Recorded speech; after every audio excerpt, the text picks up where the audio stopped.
نحمدہ ونصلی علی رسول الکریم اما بعد۔ نبی کریم صلی اللہ تعالی علیہ وسلم نے جہنمی کی نشانی بتائی۔ ان میں ایک وہ عورت جہنمی ہوگی، یعنی زندگی میں پتہ چل جائے گا یہ جہنمی ہے۔ اپنی شرط پر میں وہ عورت جو لباس پہنے لیکن لباس پہننے کے باوجود بھی برہنہ لگتی ہو، یعنی ننگی لگتی ہو، ایسا لباس پہنے ہوں جس سے جسم کے نشیب و فرات واضح ہوں، جسم کے کچھ حصے نظر آئیں، مثلا آدھے آستین کا کرتا یا فراق وغیرہ پہننے والیاں، یا ایسا باریک یا تنگ لباس جس سے اندر کے حصے نظر آئیں، یا کپڑوں میں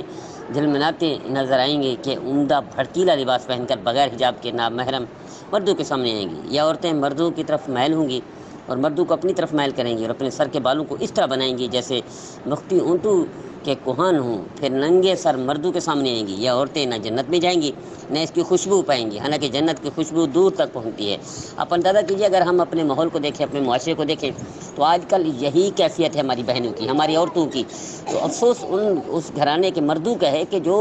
جن کو پتہ ہی حدیث ہے کہ ننگے سر مردوں کے سامنے جہنمی کی علامت ہے، بھڑکیلے کے لباس پہننا جہنمی کی علامت ہے، ایسا لباس جسم کے اعضاء نظر آئیں واضح ہوں، یہ جہنمی کی علامت ہے، یا آدھی آستین جہنمی کی علامت ہے۔ تو پھر بھی اس گھر میں مرد ہمارے بھائی وہ توجہ نہیں دیتے، وہ اس طرف اصلاح نہیں کرتے، وہ بہتری کی کوشش نہیں کرتے۔ تو یہ اس کا مطلب یہ ہے کہ وہ خود اپنی بیٹیوں کو، اپنی بہنوں کو، اپنے گھر والی عورتوں کو جہنم میں دھکیل رہے ہیں۔ تو کیا یہ ممکن نہیں ہو سکتا کہ ہم اصلاح کریں، ہم تربیت کریں؟ ہماری بہنیں، بھائی مسلمان بہنیں ہیں نا، ہماری بہنیں جہنم میں جائیں اور ہم جنت میں جائیں، کتنا المیہ ہے، افسوسناک ہے۔ تو آئیے آج سے طے کر لیجئے، میں التجا کرتا ہوں اپنے بھائیوں سے اور ان بہنوں سے جو گھر میں بڑی ہیں کہ خدا را اپنی بچیوں کو ایسا لباس نہ پہننے دیں، خدا را ان کی طرف توجہ دیں، ان کی اصلاح کریں، ان کی تربیت کریں، پیار محبت سے ان کو سمجھائیں کہ جہنمی کی واضح علامت میرے نبی نے فرمایا تو آج ہماری عورتوں میں ہے، بھڑکیلے لباس، تنگ لباس اور آدھے لباس، آدھے آستین، ننگے سر مردوں کے سامنے، مارکیٹ میں عام ہے، ہر جگہ پر عام پھر رہی ہیں۔ تو یہ جہنمی ہے، اس کا مطلب یہ ہے۔ تو کیا ہم برداشت کریں گے ہماری بیٹیاں، ہماری بہنیں ہمارے سامنے آگ میں جل جائیں؟ جانور کو جلتا ہوا برداشت نہیں کر سکتے تو ہم اپنی بیٹیوں کو آگ کے حوالے کر رہے ہیں۔ یہ المیہ ہے ہمارے لیے، یہ دردناک کیفیت ہمارے سامنے آئے گی، چونکہ نبی کریم صلی اللہ علیہ وسلم کا فرمان ادھر ادھر نہیں ہو سکتا، غلطی کمی کوتاہی کی کوئی گنجائش نہیں۔ آئیے ہم طے کر لیں، ہماری بڑی بہنیں وہ گھر میں سختی سے، تھوڑا پیار محبت سے، ایسی سختی لٹ مار نہیں، زبردستی وہ نہ کریں کہ مار پٹائی ہو، یعنی ایسی سختی ہو جو بغیر مار کے ان کی اصلاح کریں، ان کی تربیت کریں، تاکہ وہ جہنمی کی نشانیاں ان میں نہ ہو، جہنم سے بچ جائیں۔ مجھے امید ہے میرے بھائی میرے بہن اس پیغام پر عمل کریں گے اور کرائیں گے، خود بھی سنیں گے، دوسروں کو بھی سنائیں گے، خود بھی عمل کریں گے، دوسروں کو بھی کرائیں گے۔ نحمدہ ونصلی علی رسول الکریم اما بعد۔ ہر وہ بندہ جو اللہ کے رسول کا فرمانبردار بننے کی کوشش کرے، 100% تو بن ہی نہیں سکتے، ہم کچھ نہ کچھ کوشش کریں کہ کچھ نہ کچھ اعمال کرے، کچھ اللہ کے رسول کی فرمانبرداری کرے اور نافرمانی سے بچنے کی کوشش کرے۔ اگر نافرمانی ہو جائے تو اس سے توبہ کرے، تو ایسا بندہ اللہ اس کو ٹینشن فری کر دیں گے ہر زاویے سے۔ مثلا کوئی دشمن اس کا کچھ نہیں بگاڑ سکے گا، حاسد اس کا کچھ نہیں کر سکیں گے، اس سے نفرت کرنے والے خود جل بھن جائیں گے، خود ختم ہو جائیں گے، اللہ ان کو عبرت کا نشان بنا جائے گا۔ ہم پریشان تب ہوتے ہیں، ہم دشمن ہم پر تب مسلط ہوتے ہیں جب اللہ کے رسول کی نافرمانی کرتے ہیں۔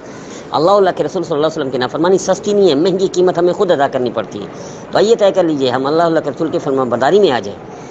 ہم گناہوں سے بچنے کی کوشش کریں اور ہو جائے تو توبہ استغفار کریں۔ آپ اس کی لذت دیکھیں، پھر اس کا مزہ دیکھیں، اس کی حلاوت دیکھیں۔ اللہ یہ سارے مسلمانوں کو عطا فرمائے، ہر کلمہ گو کو ایسی کیفیت عطا فرمائے کہ پھر وہ آپ تجربہ کر لیں کہ ایسا بندہ اگر اس کو کوئی نقصان پہنچانے کی کوشش کرے گا، اللہ اس کو عبرت کا نشان بنائے گا۔ ہمارے یہاں کراچی میں اس ساتھی کو جانتا ہوں کہ وہ وہاں لانڈی میں رہتے تھے، تو ان کا کسی کے ساتھ معاملہ ہوا تو پیسے لگائے، دونوں نے آپس میں کاروبار کر کے، اب ایک بندے نے ان کے ساتھ کاروبار کے لیے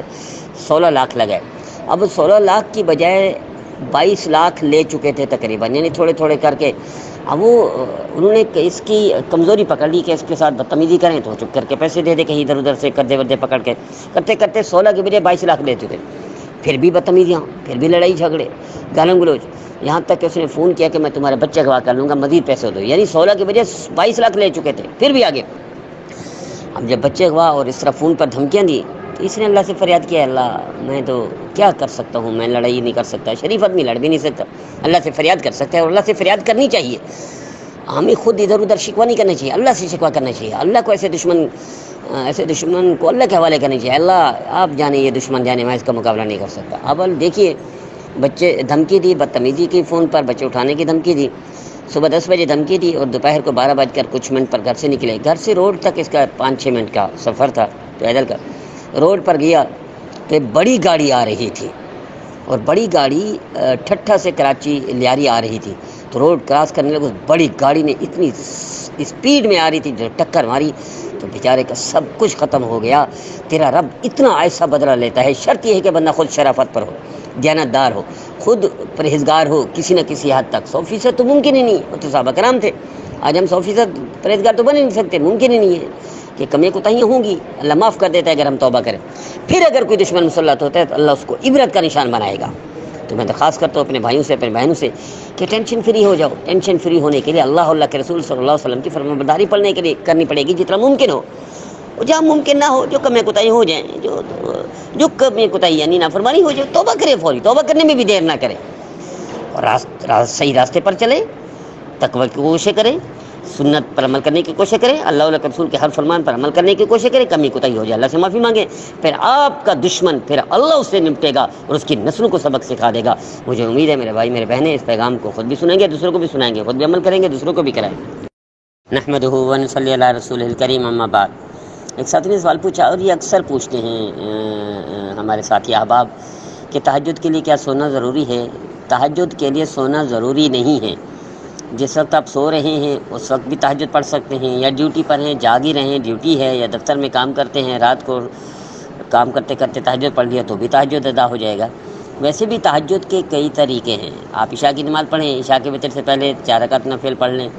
2-4 تہجد کی نیت سے تہجد ادا ہو جائے گا۔ یا اس وقت نہیں پڑھ سکے، آپ سونے لگیں، جب سونے لگیں تو 2-4 رکعت نفل تہجد پڑھ لیں تو بھی تہجد ادا ہو جائے گا۔ یا صبح کے وقت داخل ہونے سے پہلے، صبح کی نماز کا وقت داخل ہونے سے 10 منٹ پہلے اٹھ جائیں، جلدی وضو کر لیں، 2 رکعت یا 4 رکعت نفل تہجد پڑھ لیں تو بھی ادا ہو جائے گا۔ یا تینوں ٹائم نہیں ہو سکے، تھکاوٹ کی وجہ سے نیند آ سکی، اٹھ نہیں سکے، ٹائم نہیں مل سکا، تو دن کو 2-4 رکعت نفل تہجد پڑھیں تو بھی تہجد ادا ہو جائے گا۔ باقی یہ جو عشاء کے بعد سونا، پھر اٹھ کر سونا، تہجد پڑھنا، پھر سو جانا، یہ تو افضل ہے، یہ تو 5واں طریقہ ہے۔ لیکن اگر کوئی اس طرح نہیں کر سکتا تو تہجد کے 4 طریقوں میں سے کوئی بھی طریقہ کرے تو بھی تہجد ادا ہو جائے گا، اس کے لیے سونا ضروری نہیں۔ اسی طرح سوال پوچھا کسی نے، نابالغ بچے پر کیا زکوٰۃ ہوتی ہے؟ مال اس کے بعد بہت ہے، ملکیت جائیداد بہت ہے اس کی، نابالغ کی ملکیت میں جتنی جائیداد ہو، جتنا سونا تجارت پیسہ ہو، کوئی زکوٰۃ نہیں ہوتی۔ اسی طرح ایک ساتھی نے سوال پوچھا، یہ بھی سوال اکثر پوچھتے ہیں کہ غسل کے بعد وضو کرنا، دیکھیں غسل میں وضو خود ہو جاتا ہے، اب غسل کے بعد دوبارہ وضو کرنے کی ضرورت نہیں ہے، غسل کیا سیدھا مسجد چلے گئے، نماز پڑھی، قرآن تلاوت کی، جائز ہے، کوئی حرج نہیں۔ تو یہ مسائل ایسے ہیں جو پتہ نہیں ہوتا، ساتھیوں کو تو پریشان ہو جاتے ہیں۔ تو مجھے امید ہے میرے